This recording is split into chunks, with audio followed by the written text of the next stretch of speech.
বাজি আমার কবরে যখন আমাদেরকে দেওয়া হবে বাবা, আমাদের সঙ্গে যাবে সব তিনটি জিনিস যাবে। কি কি যাবে বন্ধু আমার? নিজের মাল মাত্তা যাবে, বন্ধু স্বজন যাবে, আব্বা আমার নিজের আমল নামা যাবে। দুটি ব্যক্তি আপনার খেয়াল করুন, মৃত ব্যক্তি মনে করে আজ আমাকে গোসল দিয়ে সুন্দর করে বাড়ি থেকে নিয়ে যায়, আব্বা আমার তারা শুধু বলতে চায় চলো নিয়ে চলো, কারণ এখানে থাকতে ভালো লাগে না, কবরে যাব আর নবী দেখবো। এটা মুমিন। এই ব্যক্তিকে আমি গজলই প্রথমে বলেছিলাম, কবরের মাঝে যখন দেখিব সূরাত, চিনিব কেমনে ইনি নবী আহমদ। অধম মন পড়ো তুমি দরুদের মালা, যাহা পড়ে চিনিবে তুমি রাসূলুল্লাহ সাল্লাল্লাহু। জোরে বলুন সুবহানাল্লাহ। মুমিন ব্যক্তি বলবে নিয়ে চলো। আব্বা আমার যখন নিয়ে যাবে, আব্বা আমার ওই ব্যক্তি যদি কাফের হয়, মুমিন না হয়, তাহলে বলবে আমাকে কেন নিয়ে যাচ্ছ? আমার এখনো স্বাদ মিটেনি, লক্ষ লক্ষ টাকা ব্যয় করে তিনতলা বিল্ডিং করেছি থাকবো বলে, কিন্তু আমার থাকা হলো না, আমার মৃত্যু এসে গেল, আমাকে তোমরা নিয়ে যেও না, আমাকে আরো রেখে দাও। ওরে আমার সোনা মানিকেরা, ওই ব্যক্তি কিন্তু যেতে চায় না বাবা। মৃত ব্যক্তি কথা বলে, শোনে তারা, ঈমানওয়ালা হয়ে যারা, কিন্তু বলতে পারে না, আল্লাহর পক্ষ থেকে তাদের জবানে তালা। তারা দেখে, তারা শোনে, জীব জানোয়ার শোনে। মরণের মৃত ব্যক্তি যে আপনার কান্নাকাটি করে বাবা, সোনা মানিকেরা আমার, এমনি করে আপনার কান্নাকাটি করে। এ বাবা, আমি আমিনুদ্দিন বিবি ছাড়া শীতের রাতে ঘুম হয় না। ঠিক নেই, সাদের বিবি, কিন্তু আমি যখন বিদেশে থাকি আমার বিবি ভালো লাগে না, কোয়াট লাইনে ভালোবাসা হয় অন্যদিকে। এখানকার ছেলেরা ভালো, এরা করে টরে না। স্বামী আছে বিদেশে, আমার বোন থাকতে পারিনি, স্বামী বিদেশে কাজ করে কোয়াট লাইনে সম্পর্ক করে, অনেকে দুটি চারটি বাচ্চা রেখে দেওরের সঙ্গে পালিয়ে গেছে। আল্লাহর রাস্তে ভাদেশ্বরের মেয়েরা যায়নি। কি গো রাগ করছেন? কিছু করার নেই, ডেকে যখন নিজের শুনতে হবে। শুটিং শাটিং ফিটিং, কাঁধে মেরেছে সিফটি পিনার হুকিং, ঘাড়ে ঝুলিয়েছে থেনাচিকা ছোট একটি ব্যাগ। ভাদেশ্বরের যুবক ঘুরে ঘুরে আমার দিকে দেখ, লাম খালি মিম খালি নুনের পেটে এক নোক্তা, মাথা খালি পিঠ খালি কপালেতে এক নোক্তা। এ কি বড় বিহায়া, এর কপালে কখনো সৎ সন্তান জন্ম নিতে পারে দাও। আমি গাড়িতে করে আসতেছি, দেখি এই রাতে আমি তো ঠান্ডায় সজড়াই আছি। আমি ড্রাইভারে বলতেছি, আরে আমার এত ঠান্ডা লাগতে, তো আমারই লাগতে না সবাই লাগতে। কেন হুজুর একটু ঠান্ডা তো আছে। তো এরা যে মাথায় কিছু দেয়নি, একটা জামা গায়ে দিয়ে চুল ছেড়ে যাচ্ছে। এখনকার তাজা খবর বলতেছে, কোন রাবি নেই, ডাইরেক্ট দেখছি। এই মসজিদের ওই পাশে আমি হইলুটা কি দিয়ে বাবা, ঠান্ডা আমারই লাগবে।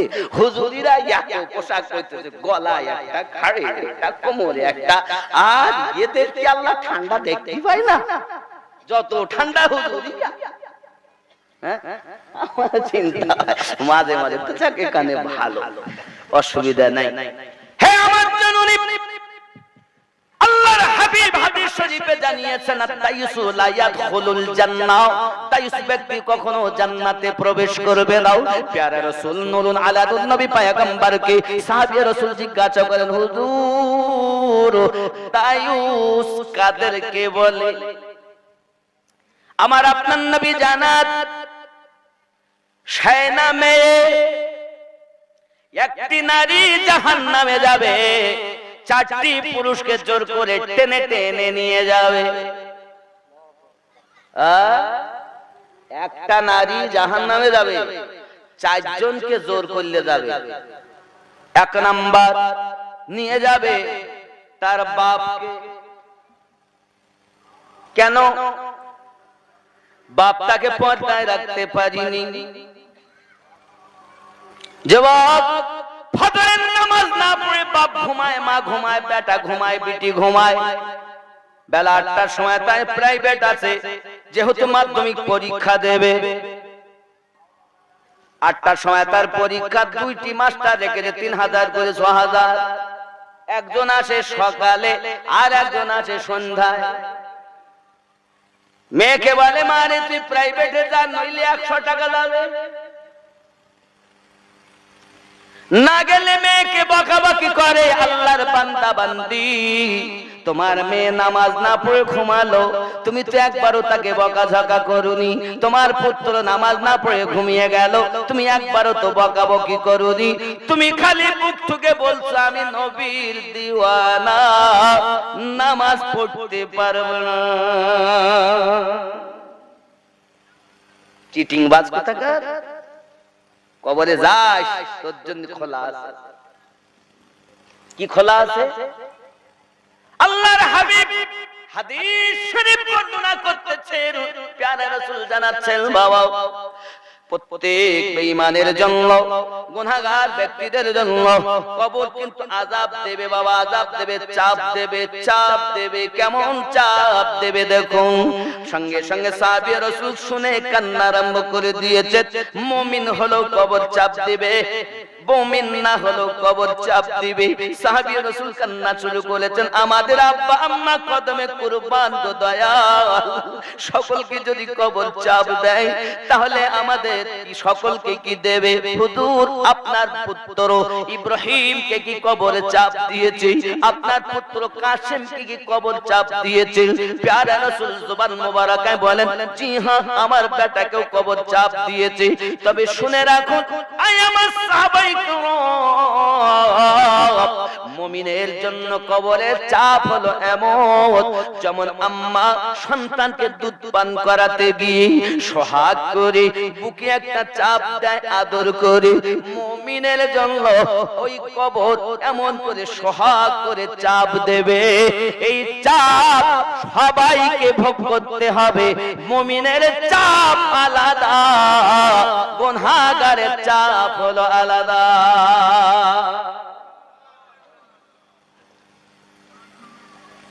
আমরা কি নেককার ব্যক্তি না? একটু কষ্ট যাবো আর জান্নাত, মামুর বাড়ি, জান্নাতি লোক পাওয়া যায়। নবী পাক বলেন 1999টা জাহান্নামে যাবে, এই একটা জান্নাত। হ্যাঁ গো, তাহলে আমরা কি করবো এখন? খেয়াল করুন বাবা, ফজিলাতের মাস আসতেছে, নিজেকে ঠিক করে নেন। কি বলেন হুজুর? ফজিলাতের মাস সম্মুখে আগমন বাবা, সোনামানিক আমার প্যারা রাসূল বলেন 2 নম্বরে জানিয়েছে। প্রথম নম্বরে তার বাপকে নিয়ে যাবে, 2 নম্বরে তার স্বামীকে নিয়ে যাবে।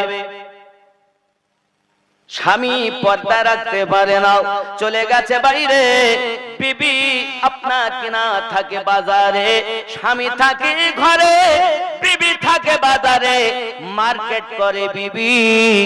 আর তারা বলতে চায়, আমিনুদ্দিন তোমার জানা দরকার, আমাদের মা মটি সরকার তোমার জানা দরকার। কি সরকার? মা মাটি মানুষ।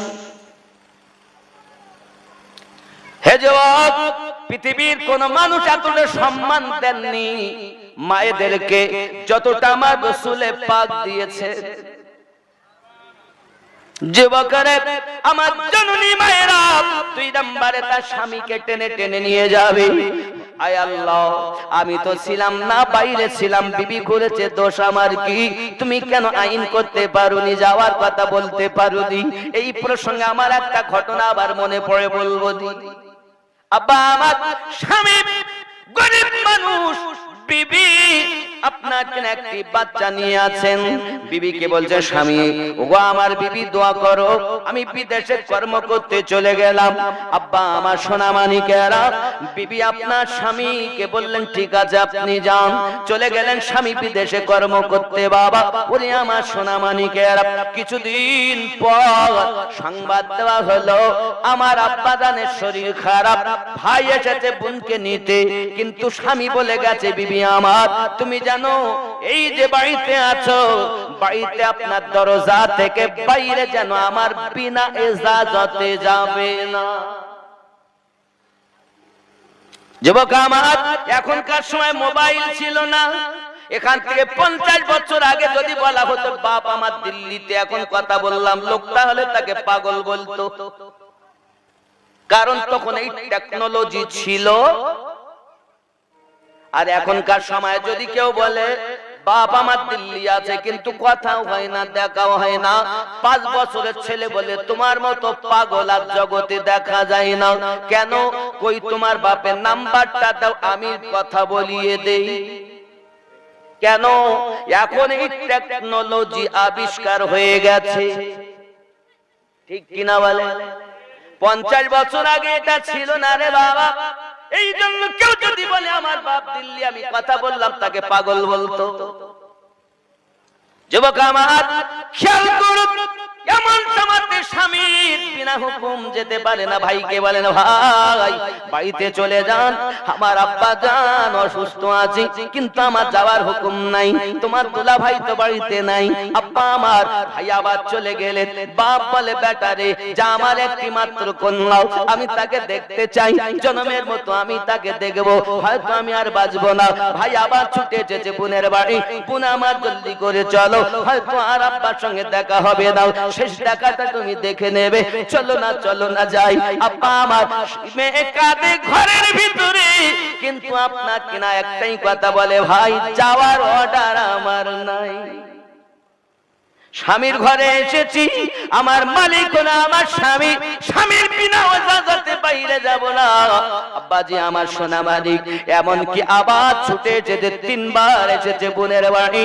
আব্বা আমার বোন গেল না, পিটি গেল না বাপ দেখার জন্য, বাপের ইন্তেকাল হয়ে গেছে, সোনা মালিক আমার কবরে বাপকে দাফন করা হয়েছে। এমন সময়তে আপনার কিনা দেখা গেল ইন্তেকালের কিছুদিন পরে স্বামী এসেছে ঘরে। স্বামী আসার পরেতে আপনার দরজায় সালাম, আসসালামু আলাইকুম ইয়া আহলাল বাইত। বাইরের মধ্যে স্ত্রী উত্তর দেন, ওয়া আলাইকুমুস সালাম ওয়া রাহমাতুল্লাহি ওয়া বারাকাতুহু। জোরে বলুন সুবহানাল্লাহ। আমাদের ঘরে সালাম নাই, এই জন্য বিবি স্বামীর সঙ্গে কালাম নাই। কালাম মানে কথা, কথা নাই। 3 মাস কথা বলে না স্বামীর সঙ্গে।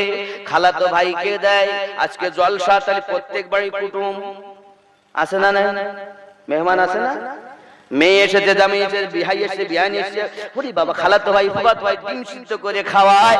সাদ্দামের বাপের সঙ্গে কথা নাই, কারণ নাম হলে দাগ কইজো না।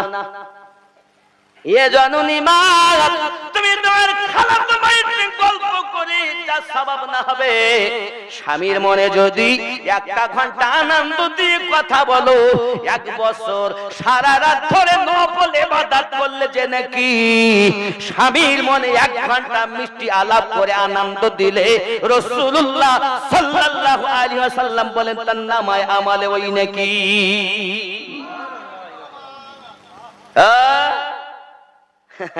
স্বামী কে ও? এখানকে আবার বিয়ে হইতো, আবার বিয়ে অন্য জায়গা ঠিক হইল আমি নদিনীর সঙ্গে, তো হইল না। ওই ইমাম সাহেবের জ্বালায় ওই ইমাম সাহেব এসে ওই ছেলেটার লেই যার সাথে আমার বিয়ে হয়েছে, নাহলে আমি নদীর সঙ্গে আমার ঠিকঠাক হইল, হতে পারিনি। থাকলে তো ভালো হতো, হুজুরির বউ হতাম। তা কি করবো, চারটি ছেলের মা, এখনো শান্তি পালাম না। আমার কি আর এখানে বিয়ে হইতো? আমি মাস্টারের মেয়ে। বলে স্ত্রী করে স্বামীর বদনাম, আর আব্বাকে যদি জিজ্ঞাসা করে আব্বা আমার মা কেমন আপনার জীবনে, আর বলিস ঠেলিয়ে ঠেলিয়ে চালায়, ওয়াচল ওয়াচল। স্বামী করে বিবির বদনাম, বউ করে স্বামীর বদনাম, আর স্বামী করে বউর বদনাম করে নেই। এখানে মনে হয় ভালো। এখন সালাম দিয়েছেন তো রোজাতে সালাম দিবেন, বার হবেন সালাম, ঢুকবেন সালাম, স্বামী স্ত্রীতে মোহাব্বত পয়দা হবে। যদি কই সুবহানাল্লাহ, সালাম দিবেন তো আজকে থেকে জারি থাকবে। এই প্রসঙ্গ আবার একটা হাদিস মনে হলো, যাক আমি ওদিক যাবো না, গেলে সাইড ছিটিয়ে যাবে, গোছানো বড় কষ্ট। আব্বাজি আমার খেয়াল করুন, সালাম দিলে মোহাব্বত বাড়ে, স্বামী স্ত্রীতে সালাম আদান প্রদান করবেন, তাহলে ঘরে রহমত বর্ষণ হবে। আজকে রাতে বাড়িতে যাবেন, গিয়ে দরজাতে বলবেন আসসালামু আলাইকুম ইয়া আহলাল বাইত। আপনার স্ত্রী চোখ মুছতে মুছতে বলবে পাগলা মলি রসুনি বাড়িয়ে গেছো, 20 বছর ধরে সালাম দাওনি, আই দিচ্ছ কে? পাগলা কাদিস না রে গাছতলায়, বড় পীরের নাম নিলে আল্লাহ পাওয়া যায়। খাপা কাদিস না রে গাছতলায়, বড় পীরের নাম নিলে আল্লাহ পাওয়া যায়। জোরে হবে, ঠিক নেই? আমার বড় পীরের এমনি শান, চোরকে কুতুব বানাত। আমার বড় পীরের এমনি শান, চোরকে কুতুব বানাত। মুর্দা জিন্দা করেন তিনি চোখের ইশারায়, বড় পীরের নাম নিলে আল্লাহ পাওয়া যায়। খেপা কাদিস না রে গাছতলায়, বড় পীরের নাম নিলে আল্লাহ পাওয়া যায়। জোরে হবে। আমাকে মধ্যে পাগল, পাগলা বলি শুনে তো ঘরে সরে লোকে নিল, তাই তোমার ভালো লেগে তা? লোকে আমায় পাগল বলে, আমার দুঃখ লাগে না। লোকে আমায় পাগল বলে, আমার দুঃখ লাগে না। আমাকে পাগল করেছে আরবের ওই মদিনা, আমাকে পাগল করেছে আরবের ওই মদিনা। ওই মদিনায় আসেন আমার জানে মুহাম্মদ রাসূল, তার প্রেমে পাগল হয়ে আমি যদি করি ভুল, ভুলে ভরা জীবনী হোক, ভুলে ভরা জীবনী হোক, কিছুই যায় আসে না। আমাকে পাগল করেছে আরবের ওই মদিনা। ঠিক নেই? কে পাগল বানাইছে? আল্লাহ আমাদের কবুল করুক। জোরে বলি আমিন। আরো জোরে আল্লাহ। আব্বাজি আমার প্যারা রাসূল সাল্লাল্লাহু আলাইহি ওয়াসাল্লামের মোহাব্বত কত অন্তরে, স্বামীর প্রতি স্ত্রীর ভক্তি কত অন্তরে। বাড়িতে তার খেদমত করার পরে স্ত্রী মাথার কাছে যাইয়া পাখা দিয়ে বাতাস করে আর খেদমত করে আর বলে, ওগো আমার বিবি, ওগো আমার স্বামী, আপনি যখন বাইরে ছিলেন আমার আব্বা জানের অসুস্থতা শরীর নিয়ে আমার কাছে খবর ভাই এনেছিল, আমি কিন্তু আপনার কথা অমান্য করে যাইনি। আমার আব্বা ইন্তেকাল করে গেছে, আপনার কথা আমি আপনার লঙ্ঘন করিনি, পালন করেছি অক্ষরে অক্ষরে। স্বামী সঙ্গে সঙ্গে বিছানা ছেড়ে দিয়েছে।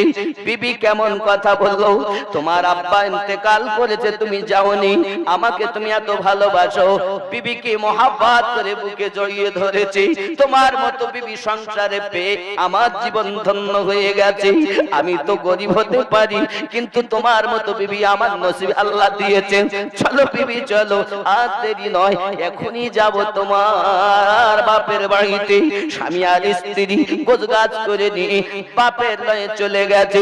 জওয়ান যুবকেরা যেই না বাড়িতে আপনার কিনা ঢুকবেন, ভাই বেরিয়ে এসেছে, এসে বলতে যে বোনার এখন এসে কি হবে, আব্বা ইন্তেকাল করেছে। তুই এত নিষ্ঠুর হলি কেমন করে? মরা মুখটাও বাপে দেখতে এলি না, বাপকে দাফন করে দিয়েছি, দেখতে এলি না বোন রে। তুই এত নিষ্ঠুর হলি কেমন করে? তোর মনে যে এত পাষাণ, তুই যে এত শক্ত, আমি আগে বুঝতে পারিনি। ফুল চোখের পানি ফেলে কাঁদে, দুলা ভাই কাঁদে। আল্লাহ পাক আল্লাহ তাআলার পক্ষ থেকে বাবা কি দয়া তাদের প্রতি রহমত নাজিল হয়েছে। আব্বার বাড়িতে যাইয়া আব্বা জানের কবর, আপনার কিনা শ্বশুর আব্বার কবর জিয়ারত করেছেন। রাতের বেলাতে শুয়ে আছেন, রাতের বেলা স্বপ্ন মেয়ে দেখতেছেন, স্বপ্নে দেখতেছেন আল্লাহ দয়ার জান্নাতে তার পিতা ঘুরে বেড়াচ্ছে। একজন এলান করনেওয়ালা এলান করতেছে, জানো এই ব্যক্তি দুনিয়াতে বড় পাপী ব্যক্তি ছিল, এই ব্যক্তির অনেক পাপ ছিল, তবে তার মেয়ে শরীয়তের এত পাবন্দি করেছে, স্বামীকে এত ভক্তি করেছে, মেয়েটা ঘরের ভিতরে বসে বসে আব্বার জন্য কালাম পাক তেলাওয়াত করে করে রূহের বকশিশ করে দিয়েছে। মহান আল্লাহ পাক আল্লাহ তাআলা তার ওই মেয়েটার আপনার কিনা জন্য, স্বামীর ভক্তির জন্য, শরীয়তের খেলাফ না কাজ করার জন্য তার পিতার সমস্ত গুনাহ মাফ করে দিয়ে জান্নাতি বানিয়ে দিয়েছে।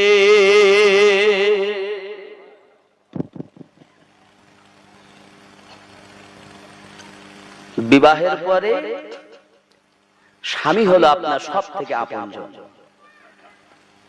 আর বিবাহের পর একটি ঘরে, যে ঘরে আপনি গেছেন সেখানে হাতিয়ার হলো আপনার শাশুড়ি। হাতিয়ারকে, ও হাতিয়ার যদি আপনার হয়, পুরো ঘর আপনার দখল।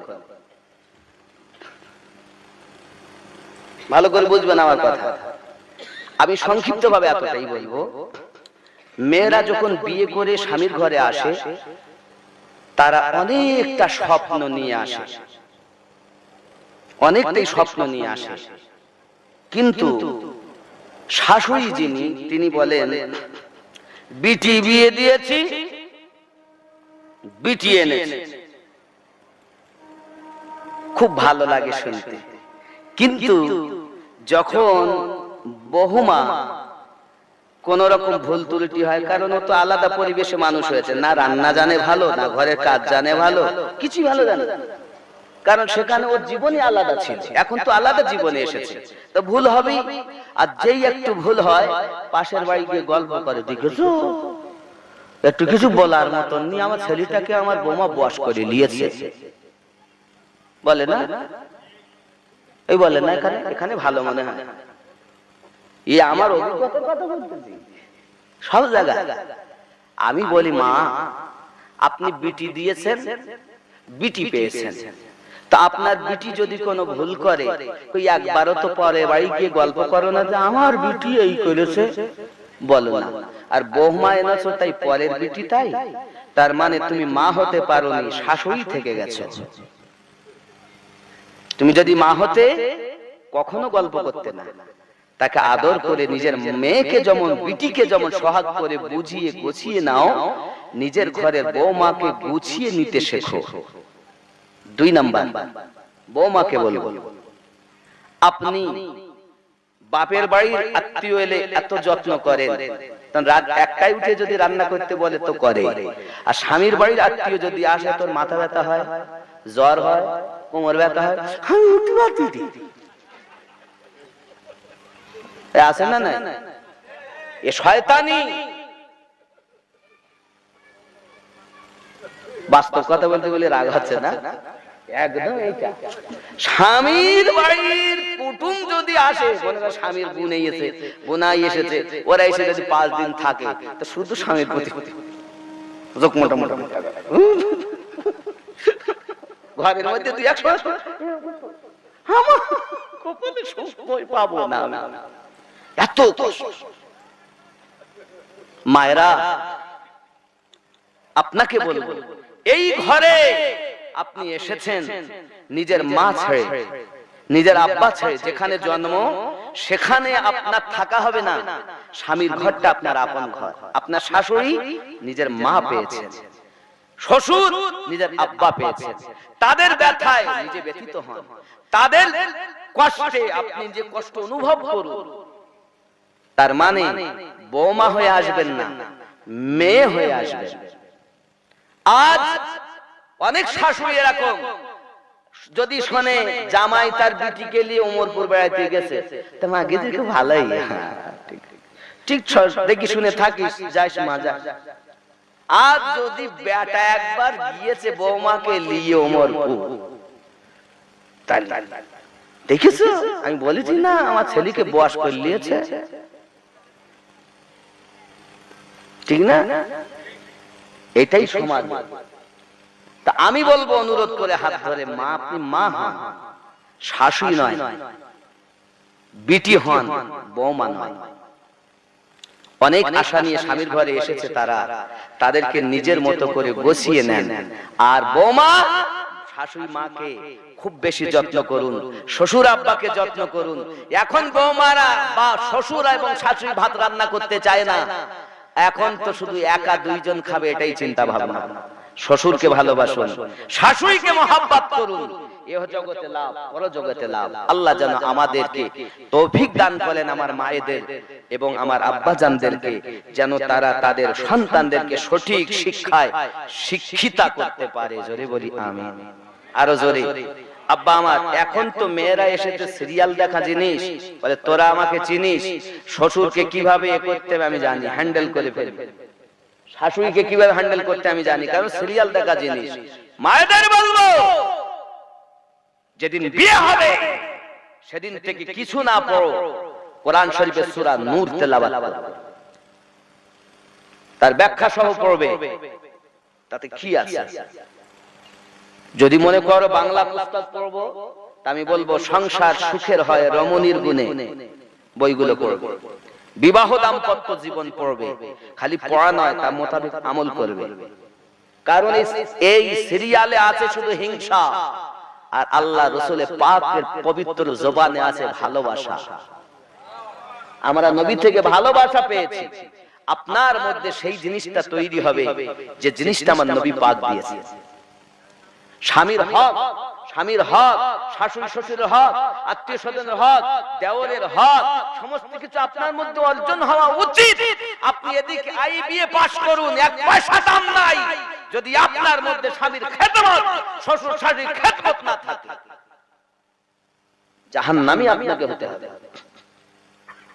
আল্লাহ যেন তৌফিক দান করেন, আরো জোরে বলি আমিন। রাগ করলেন, কয়টা বাজে গো? 1টা বাজে যাচ্ছে তো হুজুর। আমার বাজার হবে না, আমি অনেক দূরে যাব, দোয়া করেন। তবে যদি মনে করেন যে ওয়াজ শুনবো, একটু সময় মতো তুলবেন বাবা। সুবহানাল্লাহ। যাই হোক, কবরে আযাব বলি আর একটু গান হোক। গজলগুলা কি গজল শুনবেন বলেন? একদিন তো মরবো কেন, আমরা দুনিয়ায় বেঁচে থাকবো। হ্যাঁ, বাঁচার জন্য এসেছি, মরার জন্য না। যে ব্যক্তি মরার আগেই বাঁচে, সে কবরেও বাঁচে, হাসরেও বাঁচে, তারপর জান্নাতে চিরজীবী হয়ে থাকে। আর যে ব্যক্তি এই জীবনেই মরা, সে কবরে তো মরা, হাসরে তো মরা, এরপর জাহান্নামের শাস্তি চিরস্থায়ী। ঠিক না? তা দুনিয়াতে মরেন। আল্লাহ পাক বলছেন বিসমিল্লাহির রহমানির রহিম, ইয়া আইয়ুহাল্লাযীনা আমানুত্তাকুল্লাহ, ঈমানদার সম্প্রদায় তোমরা আমি আল্লাহকে ভয় করো। ভয় করলে কি হবে? ওয়ালিমান খাফা মাকামা রাব্বিহি জান্নাতান, আমি আল্লাহ পাক তোমাদেরকে জান্নাত দেব। জোরে বলে কি দিবেন? কি দিবে? আল্লাহ পাক বলেন আমি জান্নাত দেব যদি আমাকে ভয় করো। আল্লাহ পাক জানিয়েছেন আমানুত্তাকুল্লাহ, হাক্কা তুকাতিহি ওয়া লা তামুতুন্না ইল্লা ওয়া আনতুম মুসলিমুন। মৃত্যুবরণ করো না, করো না, করো না, করো না। কেন মরব না? আপনি তো বলেছেন কুল্লু নাফসিন যায়িকাতুল মাউত, প্রত্যেক নাফসকে মরণের স্বাদ চাখতে হবে। আল্লাহ পাক বলেন খবরদার মরো না। এক জায়গায় বলছেন মরণের স্বাদ চাখবে, আল্লাহ পাক কিন্তু মৃত্যুবরণের কথা বলেননি, মরণের স্বাদ চাখার কথা বলেছেন। হে বাবাজিরা আমার, এখন ভাদেশ্বরের মানুষ তাবারক করেছেন গোশত দিয়ে বিরানি মতো ভাব, নাকি গোশত দিয়ে তাহিরি বলে না যাই বলে বিরানি, বিরানি বিরানি হোক, বিরানি করেছে। এখন আমাকে হুজুর আপনি একটু শিখে দেখেন দিন লবণ টবণ ঠিকঠাক হয়েছে কিনা, মাল মশলা না, আমাকে চাকার জন্য কি এক গামলা দিবে, অল্প দিবে? আল্লাহ পাক বলছেন মরণের স্বাদ চাইবে, মরবে। অপর জায়গায় আল্লাহ বলেন খবরদার মৃত্যুবরণ করো না। আল্লাহ পাক বললেন কেন কেন কেন মৃত্যুবরণ করব না? আল্লাহ পাক বলেন তোমরা মরার আগে মরো, তারপরে মরো। যত সময় পর্যন্ত তুমি পুরোপুরি ভাবে ইসলামের গণ্ডির ভিতরে প্রবেশ না করে নিজেকে পরিবর্তন না করে নেবে, খবরদার মৃত্যুবরণ করো না বাবা।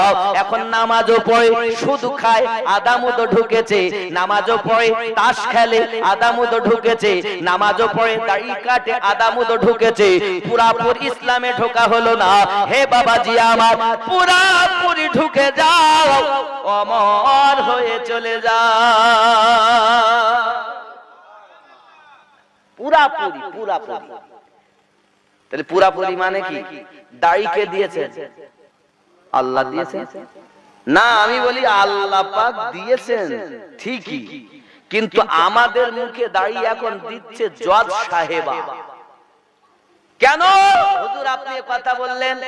প্রত্যেক সুপ্রিম কোর্টের একজন জজ সাহেব আছে, মানে আমাদের যেটা বাড়ি ওই বাড়িটাই সুপ্রিম কোর্ট, আর ওই কোর্টের জজ সাহেব হলো বিবি। বিবি বলতে তুমি সেই কাজ পাওনি, পাগলা মলবি, আমি যদি ওয়াজ শুনি তো দাড়ি রাখবা বলেছো, আমি বলতে তুমি দাড়ি রাখো না। জজ সাহেব দেয়নি। আল্লাহ পাক বলছেন বিসমিল্লাহির রহমানির রহিম, লাকাদ খালাকনাল ইনসানা ফি আহসানি তাকওয়িম। আমি সর্বশ্রেষ্ঠ করে মানব সম্প্রদায়কে সুন্দর আকৃতি দিয়ে সৃষ্টি করেছি। এখন আল্লাহ পাক বলেন সুন্দর, আর ও যাচ্ছে বিউটি পার্লারে ভুরু ঠিক করতে, চুল ঠিক করতে। আল্লাহ পাক বলেন আমি দিয়েছি সুন্দর আকৃতি, দাড়ি দিয়েছেন আল্লাহ। তো যেটা রাখার কথা ওটা সাপ, আর যেটা কাটার কথা সেটা সুন্দরবন জঙ্গল। 40 দিনের আগে যদি ওই ব্যক্তি জঙ্গল সাফ না করে তার ইবাদত সঠিক হবে না রে বাবা। 40 দিনের আগে আগে ওই সুন্দরবন জঙ্গল পরিষ্কার করতে হবে। যেটা রাখার কথা সেটা আপনি কেটে সাফ করেছেন, আর বারবার বারবার যদি দাড়িতে খুর টানা হয় তোমার যৌন শক্তি কমে যাবে, তোমার বউ তোমাকে ফেলে দেওরের সঙ্গে পালাবে। কেটো না, এ দাড়ি কেটো না, আল্লাহর দেওয়া জিনিস। যদি কাটবা তো জজ সাহেব এই দেশে বলবো, রাগ করলে হবে না।